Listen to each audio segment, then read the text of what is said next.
God bless you. We're glad to be with you again. Another podcast, Growing in Grace. And one of the things that we want to do is grow in knowledge of how to walk and to please God. And we certainly want to grow our families and grow our young men into, or boys into young men rather.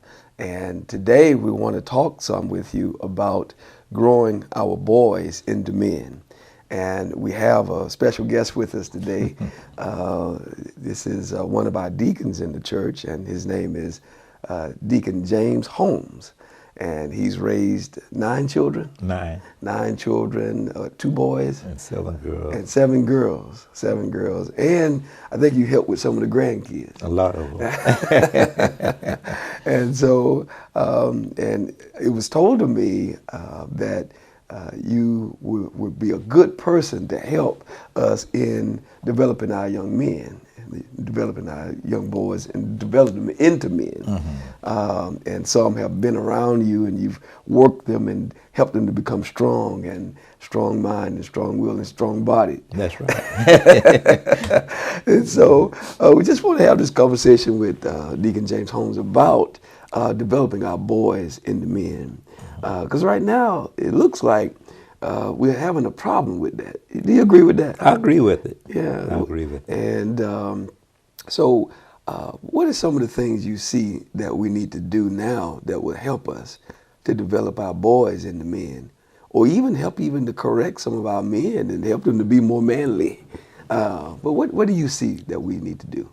Well, one thing I see, we need to take up more time with our young men. The parents, if they have a man parent or however in the family, take up time with your children, your men, and train them responsibilities. Mm-hmm.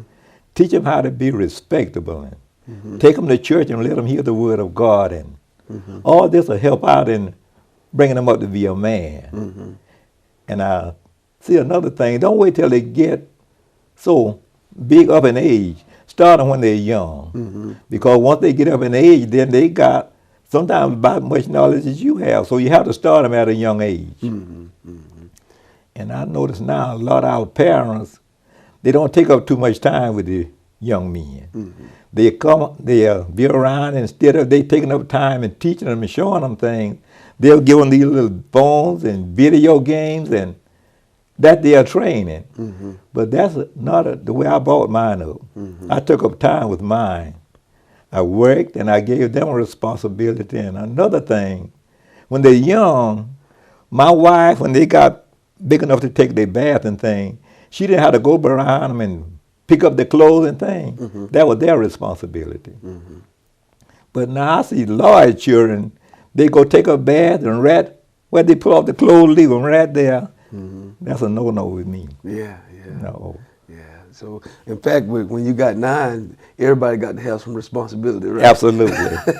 Everybody got to help out. That's right. And so, in raising boys, you had 7 girls and 2 boys. 2 boys.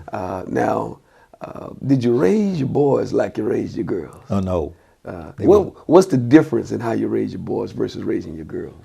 Well, a boy, most time, you have to be a little bit harder on him, put a little bit more pressure on him. Mm-hmm. Because now, you look at it, the boy is supposed to have more responsibility with the working and taking care of things and seeing after things. Mm-hmm. He's supposed to have a little more responsibility, I would think, than the lady.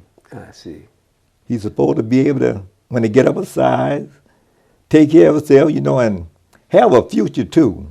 Mm-hmm. Have a future in life. If you want to do things, you think you might want to get married, well, soon as you can get up and get large enough, get you a job. Mm-hmm. Mm-hmm. And when you get your job, don't just throw your money away. I know you have a responsibility at home. Mm-hmm. Because when my children were coming up, now I wasn't too hard on them, but my wife told them they're going to have to give them something for staying there. Mm-hmm. They're big enough to work, and she had to give them something. But I didn't put that responsibility on, but she did. Yeah. But it helped out. Yeah.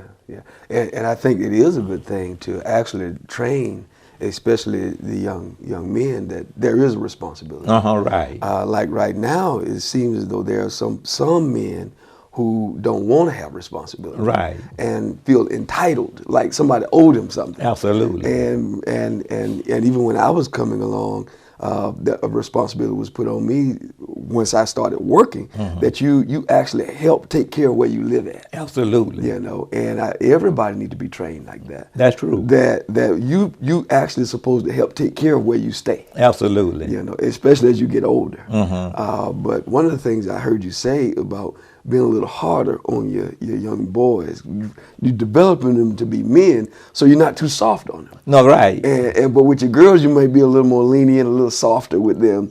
But you put more responsibility on the young boys. Right. Now, in this generation, look like I don't know if the mamas is doing this or the dad doing this, but they're not wanting to put the pressure on the young men. They're being kind of soft and timid with the young men. And don't do that. Don't put. It's too hot out there for him to be cutting the grass. He gonna faint out there. He gonna be all right. You can be all right. I worked out there in it. From almost sun up to sundown. And my dad and mom, we had to work. And my children, they went to school and got an education, but they had to work when they come home. Yeah. They had a responsibility. And now, don't any of the 9, the girls nor boys, have a problem at all holding a job down. Right. And I agree with you about that. I said this, that even if I could do everything for my children, I wouldn't do it. I wouldn't do it. And I'll even tell somebody, if you're wealthy and you got enough finance to do everything for your child, don't do it.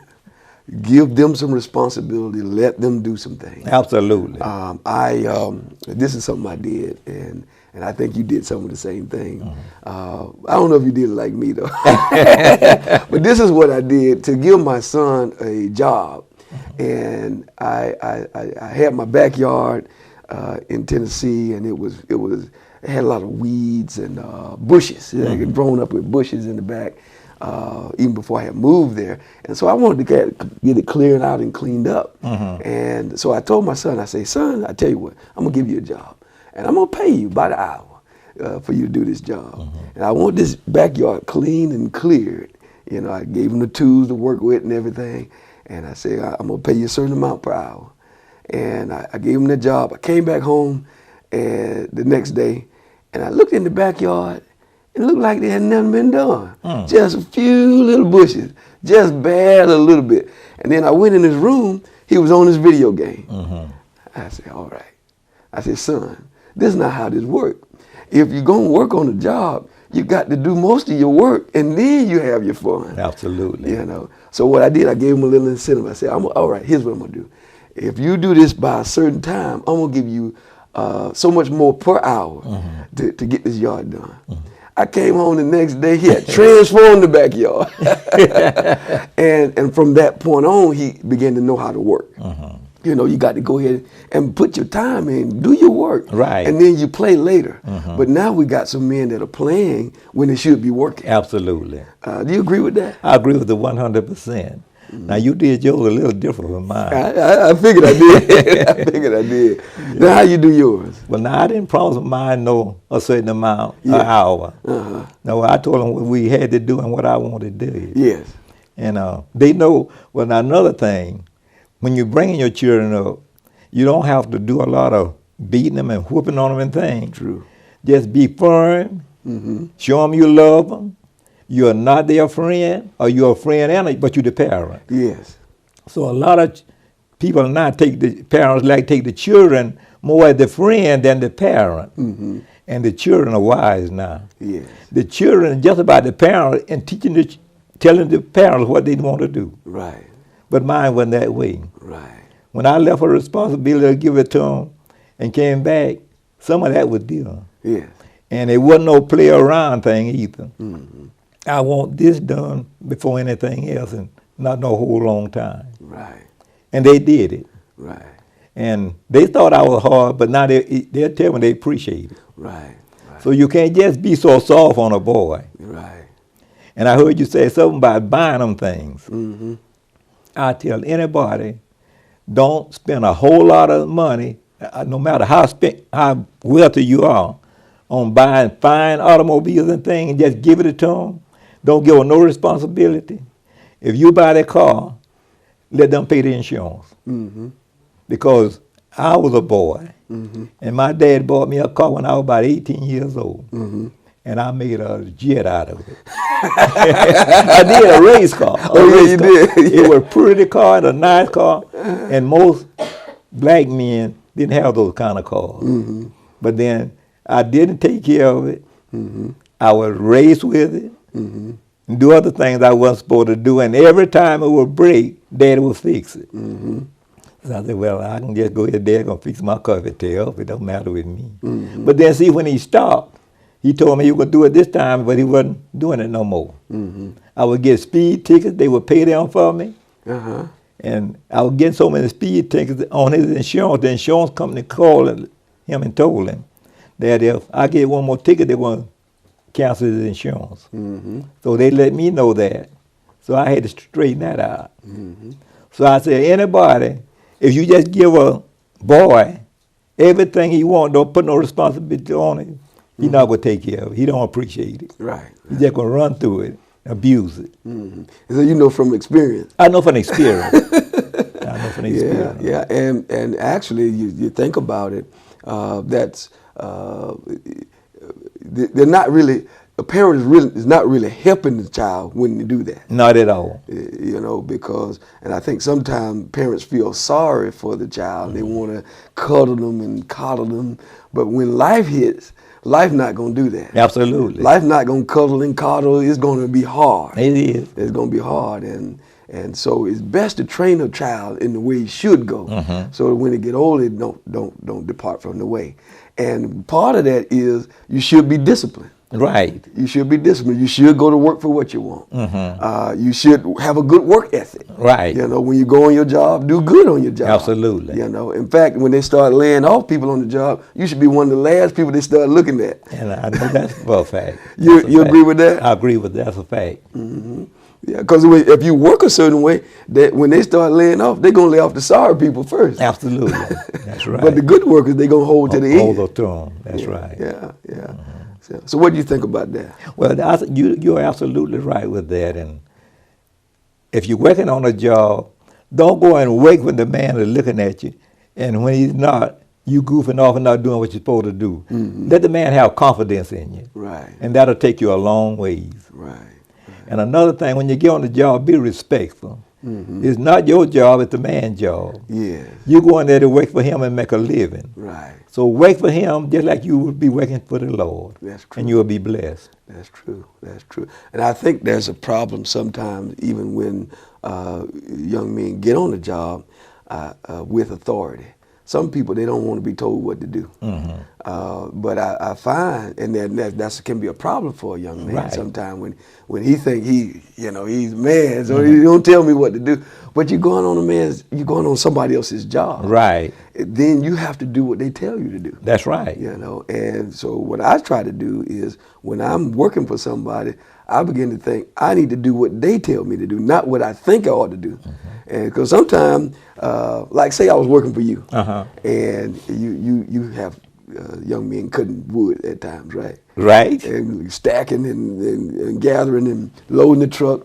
And you tell me how to load the truck, and you want it loaded a certain way. Right. Which you do that sometimes, don't you? That's right.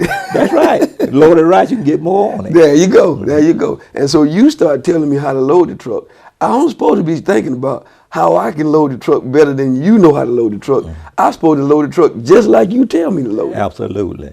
That's right. And that's how you can advance. Our young men can do better on whatever job they have. That's right. Listen to what your employer tell you, not how you think it ought to be done. Absolutely. Yeah. Now, I could talk to you and say, well, I understand this how you want me to load it.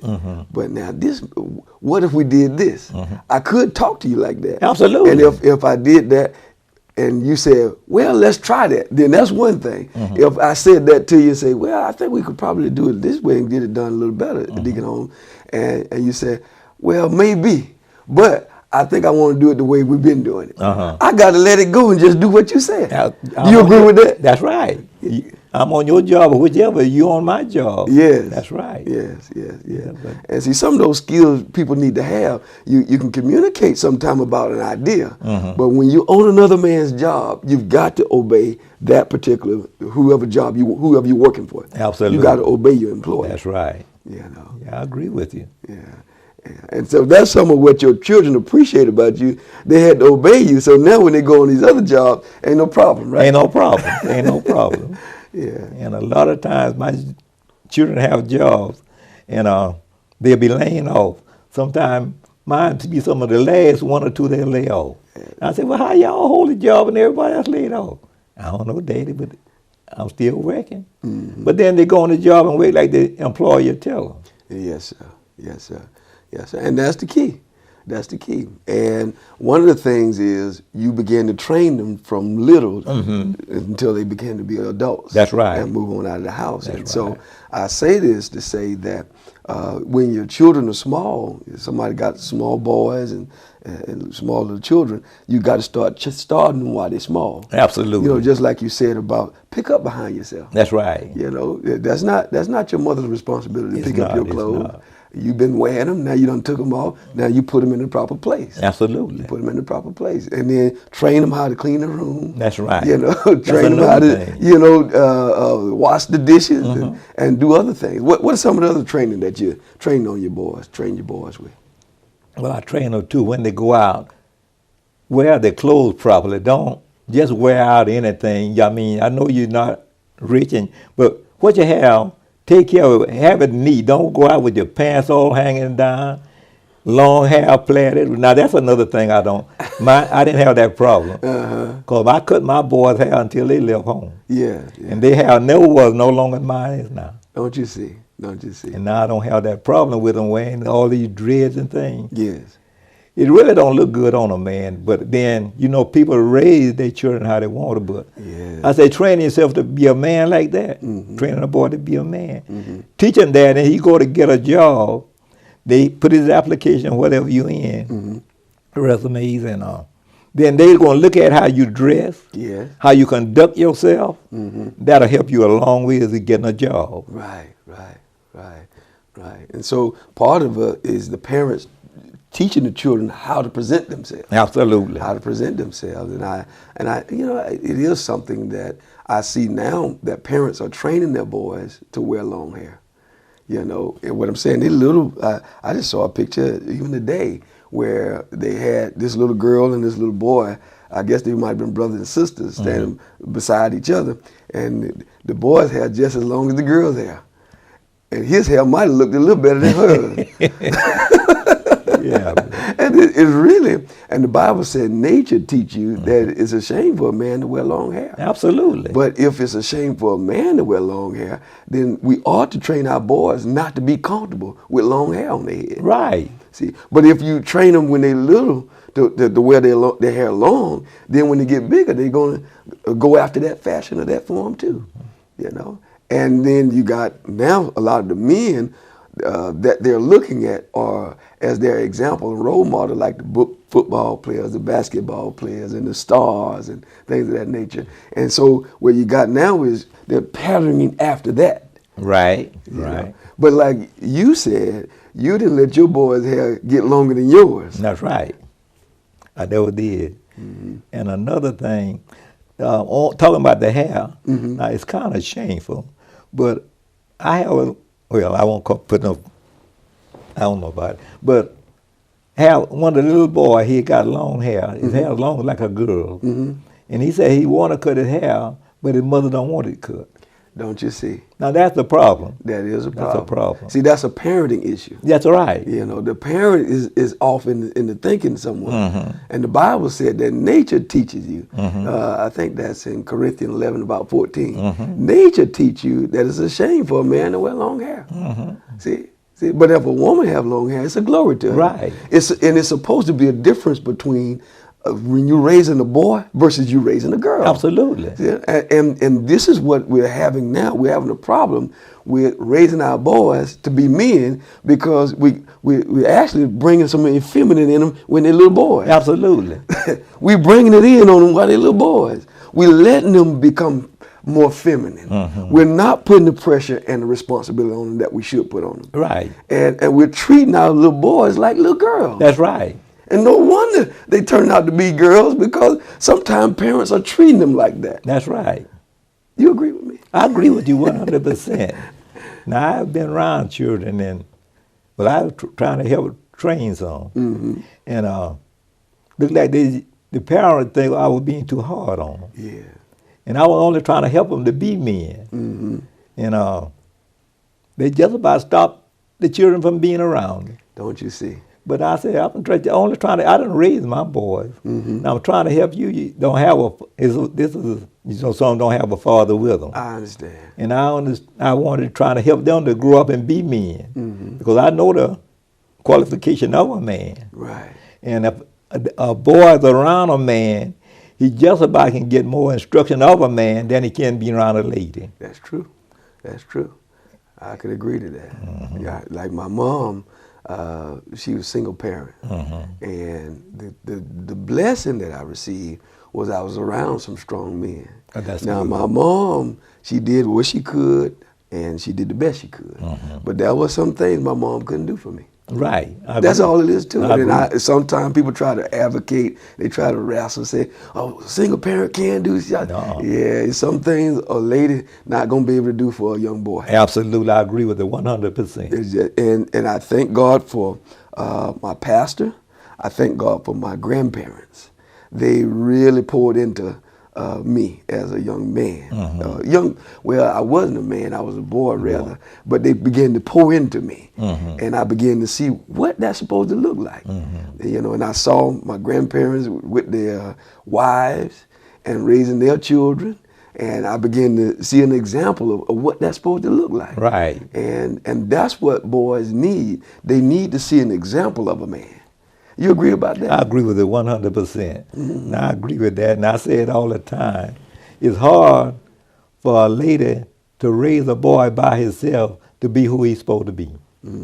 Because that man future and that man example need to be in that boy. And just about, if that man is around, that boy going to watch some of his ways. Yes. And he going to just about, he might not take it all, but he's going to take on to some of his ways. Yes, that's right. That's right. That's right. So even if a person is a mother, a single mother, single parent mother, it is going to be wise to be able to connect with somebody that's a good example of a man. Absolutely. A good example of a man, Absolutely. not just any old type of man. That's right. That's right. Because some men are corrupt. Right. But a good man is going to be good to help to get those boys under some nurture and some nourishment from a man. Right. To teach them how to be a man. That's right. You know, and how to do certain things. That's right. Around the house and you know, take on responsibility like a man. Absolutely. You know? Absolutely. So, but what are some of the other things that you begin to work with your boys on? Well, I worked on too, like when they get ready to go out, like I say, go out presentable. I just don't like to see young boys go out any kind of way. Like the young boys not to dress any kind of way, don't keep the clothes up presentable on them. But now that's something my mom taught me from a little boy. When I was a small boy, I don't know if I wasn't keeping my pants up right, but back in then, little boys, if you didn't keep your pants up, they have to wear suspenders. Oh, that's where that come in at. And I always thought suspenders were for old men. Okay. So you didn't want to wear those I suspenders? didn't want to wear those suspenders and, you know, going around the little girls in school and you dress like an old man with suspenders on. I never wanted that. That's funny. So I always kept my pants up on me until this day. Because or else you were going to have to wear Wear the the suspenders. They didn't play. When they told you So something, you going to keep them pants up. I did. That's right. Or you going to wear them suspenders. Wear the suspenders. And I see. didn't want the suspenders. Don't you see? And another thing I taught my boys, when they be around elder people, if they're not up and can do what they need to do, join in and help them out. Support them. If you see a mother or something going in the church or someplace in the store, if she can't help her get about too good, support helper in there. And that'll be a blessing to you. And that's some of the things I taught my children too, and I see they took that on. So things like that is a blessing to you. Yes. That's wonderful. And the Bible said that to fathers, provoke not your children to wrath, but bring them up in the nurture and admonition of the Lord. That's right. And and so you taught them some principles, about how to conduct themselves. That's right. And then what about the Lord? Did you begin to teach them about the Lord and you keep them in the house of God? Yes, I bought mine. Always took them to church, and I taught them at home. And before I did all that, I was trying to be that example. When I first got married, I came into church, and I brought my children to church, and I saw your pastor, Bishop Lucas, or Lawson, how they taught and how they raised their children. Well, yes, how they raised their children. And I talked to them, and I told them, they know a good bit like I did, because they was sitting in church when I was there, listening at the Word of God like they heard it, and it helped them out a lot. So I say it's a great thing to take your children to church. Don't you go to church and leave the children home. Yes. It's a blessing. That's right. And so, that's a wonderful thing. And then, like you said, being an example for them at the house. And your children, now they've grown up now, they done got some size on them now. Yeah, they got children, some of them. And have they requited you? They've been a blessing to you, haven't they? Oh, my Lord, don't mention this. Since this pandemic, my children have just about spoiled me and my wife until she passed in November. Yes, sir. Since the pandemic been going on, me and my wife didn't want to go out the front or back door for nothing. We didn't have to. Don't you see? And I didn't ask for that. They stepped right in and started doing that on their own. And right now, my daughter drove me up from Waynesboro the other day. Yes, well, thank God. She's been down there all week with me. Thank God. And it's a testament of how you raised them. That's right. How you and your wife, took the time to pour into them. And now they are thankful, and now they're giving some back. They're giving it back. Yeah. Sometimes I think they're doing too much. Yeah. So, but I tell you, the thing that we need to do now, though, what are some of the things that you see that parents of this generation is lacking? Well, especially in raising their boys. What do you see some of the things that's lacking now in the parents of this generation? Well, one thing, like they're not taking up too much time on them. And like I said, like they're too soft on them too. And that's not a help to them at all. As I said earlier, you can't be soft on a boy. He already, most of them don't want to how to do too much, Then they'll take the advantage of it. And the moms look like they are softer on the boys than the girls. And it's not a good thing to do. So in this generation, we really just need some more examples. And look like the parents need some teaching. Yes, I agree. The parents need some teaching, because a lot of it is parents' problem. Yes.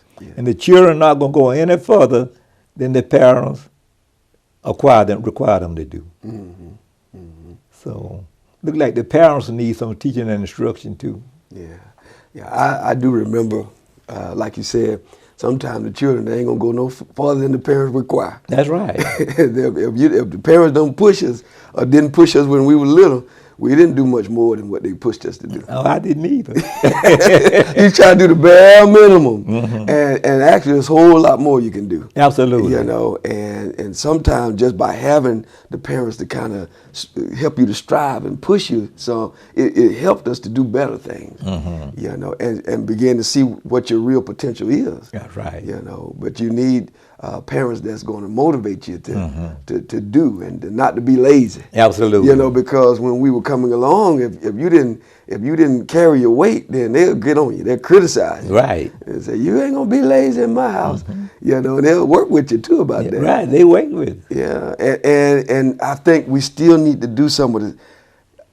I think some of the thing that happened is some of this generation. They say, well, my mom and dad was hard on us, so I'm not going to be on my children like my parents was on me. And some of that's a mistake. It's a mistake. Some of that is a big mistake, because we begin to get some benefit from our parents being hard on us. That's right. And now we going to not be hard on our kids, and they ain't going to get the benefit either. Absolutely. They're losing out on a lot of things just because of what you just said. But, well, I didn't want to bring mine up quite like I was brought up, but I didn't take it all away. Exactly. I left them a responsibility, and then when I said something, they know I meant it. You know, they had a responsibility too. But I didn't want them to come up in their generation like I came up because I had to work. I had to work. And they had to work, but I didn't want them to have to do like I had to do. So that's why my wife was more honored than I was, for them to get a good education. Yes. Go to school and get your education, get you some degrees where you can not have to work as hard as I work, but have a responsibility and have the stuff you need that you can support yourself. And if you're looking to get married, I say, get you a job. Don't just get married so early. I know some do. But the one that haven't got into the predicament, work on your job, save you some money, have your bank account. And then if you do get married, if you can, have you a place to live before you get married. Right. Then when the family come along, you can kind of support and they won't have to struggle so hard. Right. That's true. That's true. And that's a good strategy. And that's what people need now is some advice and some direction in how to go and how to carry and how to conduct. And like you said, sometimes when you begin to be a parent, you're thinking about how not to be like mom and dad. But you don't need to throw everything out because they weren't wrong about everything. That's right. You know, and I do understand. I want to do better. There's no harm in that to want to do better. But to say like everything mom and dad did was wrong, you probably gonna be making an error to throw it all away. No, don't throw it all away. Don't throw it all away. You might can make some tweaks here and there, and every generation ought to get better. That's right. You ought to get a little better. Every generation ought to get a little better. But when you take responsibility from children and you don't raise them to be responsible and to work and to teach them a work ethic, then you're going to be making an error. You made a big error already. Yeah. And I know now, I know you spoke about how, you wanted to teach your boys how to look presentable and things of that nature. And now it's just different now. It is. It's different now. But there is a standard. There still should be a standard. Absolutely. For how your boys should present. And they should present as they would as they become a man. That's right. And they should not look like little girls. Absolutely. What do you think? That's right. No, I agree with what you're saying 100%. Yeah. So, why do you think that our boys are turning more into girls now? Well, I believe a lot of that too is because of lack of training at home. If you can watch a child, if you watch him and see if how he conducted himself, what he's doing around while he's around you. And I don't know why the little boys want to be girls like that, but then a lot of it come from the home parent training too. If they are a single parent, like I said, that mother will be soft on that boy. But if that father's there, he could be more harder. But some of the fathers about like the ladies, I mean, like the fathers are timid looking like. But I guess it's just the time we're living in, Elder. Yeah. But one of the things about it is there's still supposed to be a difference between a male and a female. Oh, certainly. And we need to begin to raise that up and train about that, how there should be a difference. Now, I know when I was a boy, you start playing with certain toys and different things like that. They'll get on you. They say, boys don't do that. See, but now they want to blur the line between the boy and the girl and say, well, let him play with that doll. Just let him carry on. Let him carry on. And he just is not brushing the doll's hair. And he just carrying on like this. You know what I'm talking about? Acting like a little girl. And then sometimes what would happen is the parents won't address it.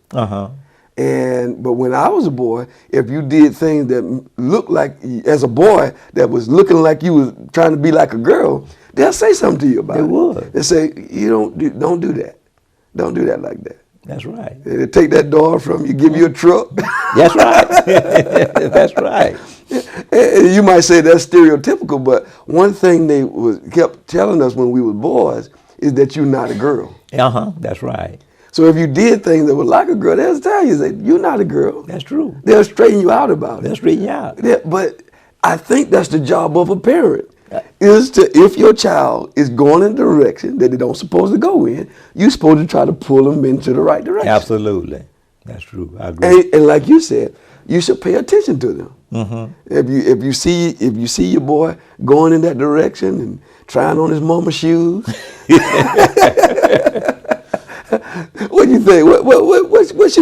What should you do about a situation like that? Well, now mine didn't play that around me. They know I didn't go with that. Like I said, it all starts on how you train them up and how you raise them up and watching them. Now mine, no, I didn't go along with that from the get-go. I think a child can look at his parent and just about seeing him what certain things he go along with and certain he don't. Now I never had that problem. But like I said, if the parent watch the child and notice other thing like that, he need to get on and chastise him and tell him you're not supposed to do that. Yeah. And another thing, back in my days, they didn't only just talk to them, they had something else to get you with and train you. Yeah. But you didn't have to whoop them and, like they was an animal or so. Yeah. Just kind of sting them a time or two and let them know you mean what you mean. They'll get the picture and you won't have no problem out of it. They saying about child abuse, now you can't chastise your children. I don't think that I know it's not good. You got to get the fear of you in a child to make him obey you. Yeah. And just talking to him all the time don't get the fear. That's true. That's exactly true. I would even say, and it was real helpful to me because I began to respect authority, and that was good for me. But even like right now, you see a lot of these police situations.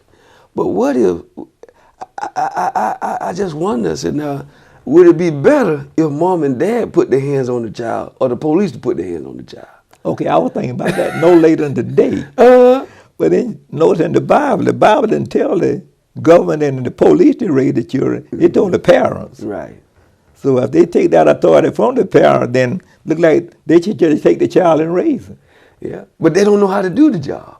Look like they take their force and they do it excessively, and then sometimes it's ending up in the death of the child. Absolutely. You know, and that's not the way that's supposed to go. Absolutely. That ain't the way that's supposed to go. And if you do it early, you don't have to put your hands on no child when they get to be a man. That's true. That's true. And in fact, it get out of line when you know, after you done got to be a man, you don't supposed to do that. You're not supposed to do it. You're supposed to not have to do it, but you train him up. Yeah. Then you don't have to do it. He gets 6 or 7 years old. He know you from the beginning. You won't have to just have to have a child much more. Exactly. That's true. That's true. And you don't have to do that because that fear will be there. It's like when we was going to school, they said, you get to cutting up in school, they said, we're going to call your mama. They said, no, don't call her. What you want to do? That's right. You need to spank me.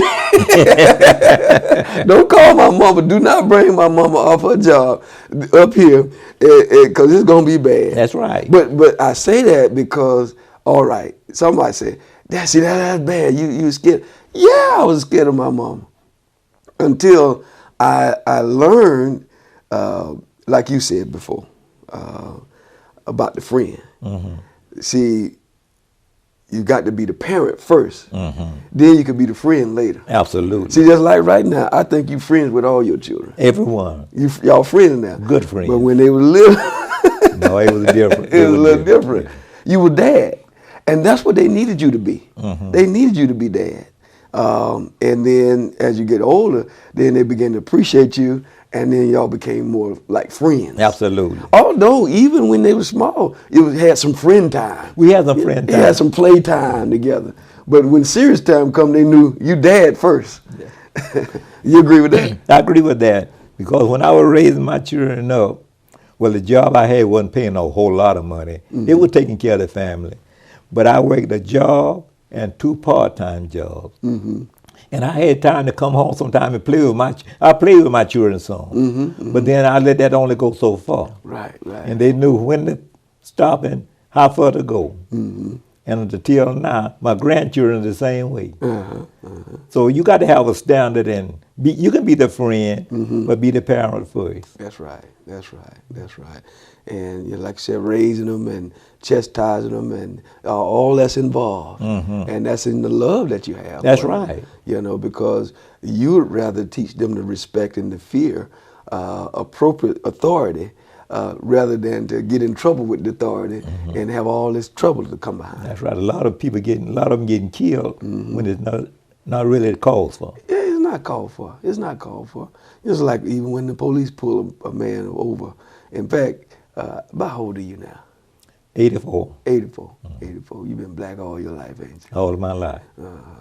And the police had to beat you up? No, sir. They ain't had to beat you up? No, sir. Not one time? Not one time. You've been pulled over, right? I've been pulled over many times. Because you was a speed demon at one time, right? Well, I think that was May the 10th, 1960. Yeah. The same day Sherry was born. I was taking her mother to the hospital at guilt childbirth. And I was on my way back home. And I met a state patrol, and I looked at my speedometer. I was already over the speed limit. And I saw him put his brake lights on. I met him, and he turned around. And I said, I'm going to make him run for his money today. You put the gas on. I put it to it. Yeah. And probably would have killed myself, but the Lord blessed me when I got ready to turn off one highway. I had a long distance between me and the state patrol. And probably, I don't know if I could have got away or not, but anyway, when I went to slow down and turn off one highway to another, the car cut off and wouldn't start till the state patrol got right behind me. Oh my goodness! And he was a little young state patrol. That was 1960. They were kind of rough on us back then. So he got out and coming in, had it. I looked down the gun barrel one time, and he had it on and told me to get out with my hands up. So I had to do that, and he searched me and filmed. I had a little pocket knife. He took that, and then he asked me, did I know where the courthouse was in Wayne? I told him, yes, sir. I honored him too. I didn't talk big to him. Man. Yeah. He said, well, you get in front of me and go to the courthouse, and if you drive anything over 60, I'm going to be shooting to kill. Oh my goodness. That was back in that time, but that's the only problem I had out there long. Yeah. But I didn't, talk back to him like I was bad as he was and think, no, I was respected. Yeah. But I knew I was wrong. Right. So even at that time, you didn't get out of the car fussing at him, cussing at him, and why you pulled me over? I already knew. You already knew. And do you believe that some of your training from home helped you in your interaction with the law? Yeah, a lot of it came from that because me alone, I probably wouldn't have been as humble as I was. But my dad, he was a humble man. Yeah. Wasn't in the truth, but he was a humble man. He was a good dad to me too. And my mom, I had good parents. Right. And they trained us too. Right. And they trained us how to respect the law officers, elder people, and all. So it helps out a lot. Right. And so I'm saying that to say that we sometimes we're trying to figure out what to do with our young men and how to get the law officers off of them and things of that nature. And some of it is the law officers need more training. They need to do better. They need to do better. Some of them can't make no excuse for them. That's true. For some of the stuff that they've done and have done in the past that we've seen them do. We ain't making no excuse for that. That's right. At the very same time, we got to train our young men not to be giving the law enforcement officers problems. Absolutely. And resisting and fighting and all that kind of stuff. Because some of it, they've done some of that. That's right. Some of our young men have come up and they disrespected the authority and they caused some of that problem. Right. And then the officers caused some of it and the folks caused some of it. That's right. So we got to look at both sides. Both sides of it. Not just look at it. They wrong. Well, some of what them children doing is wrong too. And we need to correct that. And another thing, I encourage parents, don't say what your child won't do. You know what they're not doing around you, but you don't know what your child do when you get behind closed doors away from you. Yes, sir. Yes, sir. I'm a witness of that. Yeah, so you about to defend him to the death and come to find out he did do it. Even at the time, the state patrol stopped me and took me to the courthouse and took me on to jail. Uh-huh. Mama got very upset with that state patrol because she just said I wasn't doing that. But I was. But you were. I was. But they never did come out to the show. Well, I think I told it after I got grown, but I was doing just what he said. I was trying to outrun him. I went around a car on the curb. Then I was trying to get off on the road to outrun him again, but then Your car cut off. car cut off, but she didn't believe I was doing that. So I said, don't say what your children won't do. Yeah, I said, not James. He didn't do that. Yeah, but I did. Yes, sir. Yes, sir. Yes, sir. And I tell you, Deacon Holmes, I really, really enjoyed this conversation. And it's really not fully over. But for time's sake, we got to cut it for now. But I think we got another conversation in us. Oh, yeah. And I appreciate this time and the wisdom that you shared with us about raising boys, because I really see this, that our boys need to be raised to become men. Right. And they should not be boys always. That's right. They should become men. Like I think Paul said one time, he said, when I was a child, I spake as a child. I understood as a child. But when I became a man, I put away childish things.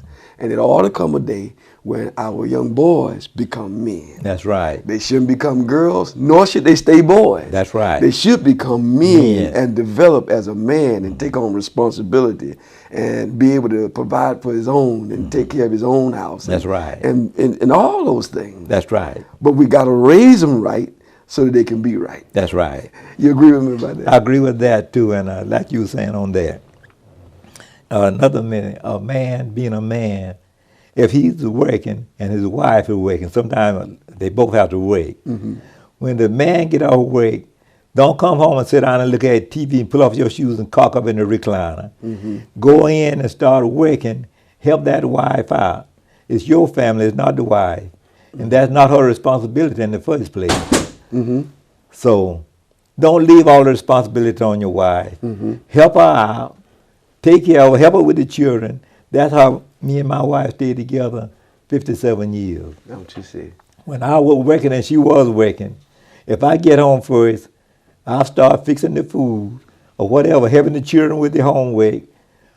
Whatever we had to do, we did it together. I didn't leave that responsibility on my wife. And I never wanted my wife to be tired out and drug out. I didn't want that. I never wanted that. So the Lord blessed me, and it just works. It just works. And another thing, I taught my children to be respectful, like I say, and to be courteous to people.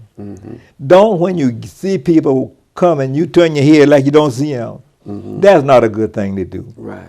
Be friendly to people. Right. So I see some of our young men now, they see you coming there, look like they don't see you till they get around, then they're turning their head back like you haven't paid them by. That's not good. Yeah. That's not good. And if you be courteous to people, good things will come to you. Yeah. Be friendly. Be friendly. Because all we all are doing is just living from one day to the other. That's true. So I say, let's be friendly and courteous to people and be kind. It'll help you out. That's right. I done made it 84 years. Look like people just pour into me. But I'm not saying I'm so much now. Yeah, yeah. But of the life I lived and the standard I tried to hold, people just overflowing me with blessings. So, Yes. and I remember one scripture in the Bible said, whatsoever good thing any man do, the same shall he receive of the Lord. Yes. So I say, the Lord is just God now. Yes, he is. So I must have been doing some good things in my lifetime, because good things are really coming all. Yeah. Like the one over here was being opened and poured in on me. Yes, sir. Giving these blessings I can't hardly receive. Yes, sir. The Lord is blessing me. Yes. Even though I miss my wife, Yes. but other things are coming in that, like, fill that void space. Yes. Good blessings. Yes. Yes. So I appreciate the Lord. Yeah. And I appreciate y'all teaching us the way you taught. So even I'm older than you. Yes, sir. But when y'all teaching, I'm listening. Yes, sir. And I'm learning. Thank God. I'm old enough for your granddaddy, but I'm listening and learning. Yes, sir. I say y'all keep up the good work. Yes, sir. Yes, and I appreciate you, and I've really admired you ever since I've known you, and how you raise your family. And I say this, and we're getting ready to close, but I had an opportunity to come down to your house after one of my aunts married your son, and she brought me down. Well, they call it down home, and it's been down home for me ever since I went down there. Well, and we just had a big time with your family, and the first person to ever cook some deer, well, that I know about and ate. And the first deer I ate was at your house, and it was very delicious. And we just had a big time. We played all night, just running. Well, a good part of the night, just running in the dark and playing and having a big time. We could drive down in the country. We weren't old enough to drive, but in those dirt roads we could drive. Right, that's right. And so we just had a big time, and I just fell in love with going down to your hometown. Well, thank the Lord. And I really admire the way that you raise your children and the way that you raise your sons. Well, thank and God. then even some of your grandboys, how they have been developed through some of your training. That's right. I can see it. Yes, I can see it. Yes. And so those that are listening to us today, we certainly would like for you to think about, if you have any boys, training them in the way that they should go, that they might become men. That's right. Men of God, men who are able to have responsibility and take care of themselves and a family. That's right. And may the Lord bless you. Until next time is our prayer in Jesus' name. Thank you, Deacon Holmes. Oh, you're welcome.